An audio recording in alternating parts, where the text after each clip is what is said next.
Préparez-vous, âme sensible, s'abstenir. En cette période d'Halloween, on monte le niveau sur l'horreur avec du sang à gogo, des os qui craquent et des têtes qui explosent comme des feux d'artifice. Vous l'avez deviné, c'est l'heure d'un épisode spécial Focus entièrement dédié aux effets gore. Alors laissez-moi vous présenter 5 effets gore qu'il y a dans des films ou des séries et peut-être que vous découvrirez des films à regarder pour votre soirée d'Halloween. Alors c'est parti, commençons tout de suite. Premier film, on va parler de Destination Finale. Imaginez où la mort ne serait juste pas inévitable, mais aussi créative. Dans la saga Destination Finale, les personnages échappent miraculeusement à des catastrophes mortelles. Que cela soit des accidents d'avion, ou alors un pont qui s'effondre, ou même un grand 8 qui part en couille, eh bien il semble que la mort ne prend jamais de vacances, et dans Destination Finale, la mort va revenir avec un plan encore plus machiavélique pour récupérer les âmes qui lui ont échappé. Chaque film a des scènes ultra gore, et je vais te présenter celle qui, pour moi, m'a le plus traumatisé. Dans Destination Finale 2, il y a la séquence d'ouverture où on voit un carambolage énorme entre plusieurs voitures sur une autoroute. Cette séquence est extrêmement violente et te fait extrêmement peur. Tu n'as pas du tout envie de reprendre la voiture. Et ce que j'aime beaucoup avec les films de cette époque, parce que ce sont des films relativement vieux, c'est qu'ils utilisent intelligemment les effets numériques, mais les effets pratiques. Donc il y a des choses qui sont faites numériquement, comme ces troncs de bois que tu vois rebondir sur la route, mais il y a des scènes, comme par exemple celle-ci, qui sont réels. Ils ont réellement catapulté des voitures sur des troncs d'arbres et ça fait vraiment des choses très organiques qui sont extrêmement compliquées à reproduire sur un ordinateur, surtout à cette époque-là. Dans le film Destination Finale 2, il y a plein d'effets absolument trop gore comme celui-ci où il y a un jeune qui se fait écraser par une grosse couche de verre. Et bien ça, ils ont vraiment pris un mannequin et ils y ont fait chuter une vitre par-dessus. Ce sont des choses extrêmement gore et visuelles et au final, ces scènes ont réellement eu lieu grâce à des mannequins et des effets de pratique. Par exemple, sur cette séquence où il y a une vitre qui tombe sur un jeune, eh bien ils ont amplifié l'impact grâce aux effets numériques en par exemple rajoutant au compositing des pigeons qui s'envolent. Ça permet d'avoir un résultat encore plus impactant. C'est ça que j'adore moi dans les films sortis dans les années début 2000, c'est qu'il y avait toujours cette envie de faire des choses avec du palpable et l'améliorer ensuite avec ces nouvelles technologies qui étaient le numérique. Bref, si vous adorez les films un petit peu trash,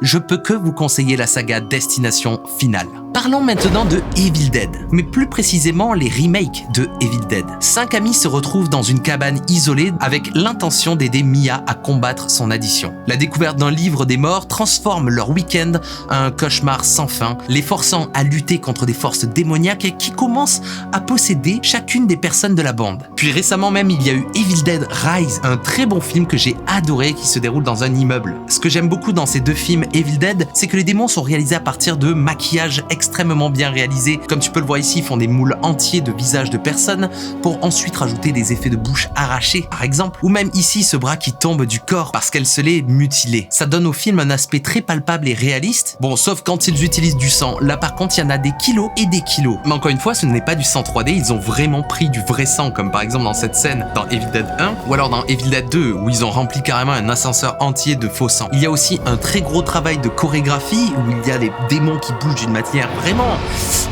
c'est limite nerveux, c'est vraiment dégueulasse. Bref, si vous connaissez pas Evil Dead, je peux que vous conseiller les 2 derniers Evil Dead qui sont sortis, qui sont très trash et très réussis. Parlons maintenant d'une série, parlons de The Boys. Comment faire une vidéo sur des effets trash sans parler de The Boys? Imaginez un monde où les super-héros ne sont pas un symbole de pureté, mais qu'ils ont tous un petit peu leurs démons et leurs travers, où la célébrité sponsorisée par des grosses marques est plus important que de sauver la vie de jeunes gens. Et bien c'est pour ça que The Boys marche autant, et c'est aussi grâce à ces effets super trash. Un des effets que j'adore moi dans cette série, c'est l'effet utilisé pour les super pouvoirs de Victoria Neumann, qui arrive à faire exploser des corps humains. C'est absolument atroce, et tout d'abord on la voit faire exploser des têtes, puis après il y a une scène très marquante dans la saison 3 où elle fait exploser plusieurs parties du visage pour avoir vraiment des choses pas belle du tout. Pour ça, ils ont utilisé des effets visuels numériques et ils marchent extrêmement bien. Comme tu peux le voir ici, ils ont peint des parties du visage vert de l'acteur pour ensuite les améliorer et creuser à l'intérieur avec un effet 3D. Ensuite, ils ont rajouté énormément de sang et des petits détails super intéressants,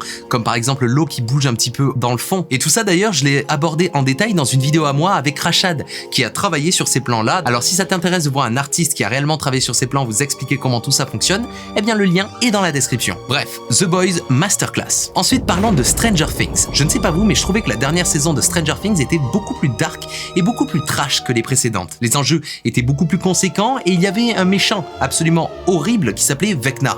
Et Vecna a un pouvoir qui est de faire léviter des enfants, littéralement, et de leur faire exploser tous les os, un par un.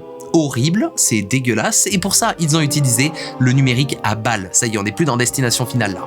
Ils ont scanné les acteurs pour les reproduire numériquement. Maintenant, ils ont un double 3D qui vont pouvoir animer et faire exploser dans tous les sens. Rajouter des effets de sang, rajouter des effets d'œil qui deviennent un petit peu vitre blanc. Cet effet m'avait vraiment choqué lorsque j'avais vu le premier épisode de cette saison. Et d'ailleurs, si ça vous intéresse, avec Storix on en avait parlé, mais si vous voulez qu'on reproduise cet effet là sur la chaîne, n'hésitez pas à nous le dire, ça pourrait être trop marrant de faire ça. Alors n'hésitez pas à laisser un petit commentaire. D'ailleurs, si vous voulez me soutenir moi et mes projets, n'hésitez pas à aller découvrir mon Patreon. Je vais faire des tutoriels très complets sur Patreon où je vais vous expliquer plein d'effets. Et si je vous dis ça, c'est parce que dans les prochains jours, semaines, il va y avoir des effets très trash que je vais aborder sur mon Patreon. Alors n'hésitez pas, si vous voulez me soutenir et avoir du contenu en plus, allez voir mon Patreon, le lien est dans la description. Ensuite, pour clôturer ces 5 films, parlons de Fight Club. Fight Club, c'est un film mythique qu'on ne présente plus, où on suit un homme qui découvre le monde du combat clandestin et va essayer de comprendre ses démons. Il y a une scène dans ce film qui m'a particulièrement marqué, c'est quand le héros principal, joué par Edward Norton, se tire une balle dans la tête. Cette chose qui normalement se voit dans un temps réel et rapide où on a le temps de rien voir,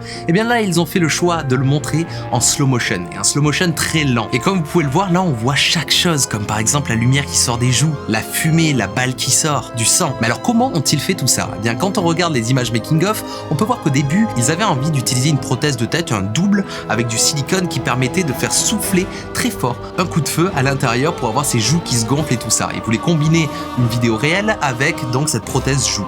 Mais au final, ils ont fait ça avec de l'air comprimé qu'ils ont fait tirer dans la bouche de l'acteur. Ensuite, ils ont utilisé 5 angles de caméra pour faire ce qu'on appelle de la photogrammétrie. Comme tu peux le voir, il a des points partout sur le visage et d'avoir 5 caméras va permettre aux artistes ensuite de combiner toutes ces images pour avoir une rotation un peu 3D de la scène.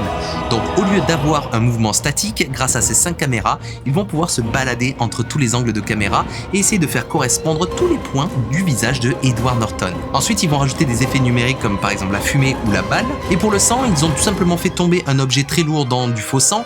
Ils ont récupéré ça qui était sur fond vert ou fond bleu pour le rajouter à la sortie de la bouche. Extrêmement ingénieux, et j'aime beaucoup l'idée qu'ils ont exploré plusieurs pistes, comme par exemple utiliser une tête avec des joues en silicone et les faire gonfler. J'adore ça. D'ailleurs, si vous voulez découvrir d'autres secrets du cinéma, j'ai sorti un livre qui est disponible dans toutes les Fnac de France et dans des libraires, ou même sur Amazon, qui explique l'histoire des effets visuels de Georges Méliès jusqu'à aujourd'hui. Donc n'hésitez pas à aller voir ça en boutique si ça vous intéresse. En tout cas, j'espère que ces 5 effets gore au cinéma vous ont plu. J'avais envie de marquer le coup pour Halloween, mais c'est pas fini parce que normalement, la semaine prochaine, il y a une autre vidéo un petit peu dark et sombre qui va arriver avec des effets spéciaux sympas. En tout cas, si vous regardez un des films que je vous ai présenté dans cette vidéo, n'hésitez pas à m'identifier en story sur mon Instagram qui s'affiche juste ici. Ça me ferait plaisir de vous voir regarder Destination Finale ou Evil Dead après les conseils de Tonton Atom pour votre soirée d'Halloween. En tout cas, si vous souhaitez d'autres épisodes de Focus, n'hésitez pas à me le dire dans les commentaires, j'en ferai avec grand plaisir. N'hésitez pas de vous abonner, n'hésitez pas de liker et de partager cette vidéo pour m'aider à la faire monter dans l'algorithme. Nous on se retrouve très prochainement pour une nouvelle vidéo. C'était Atom,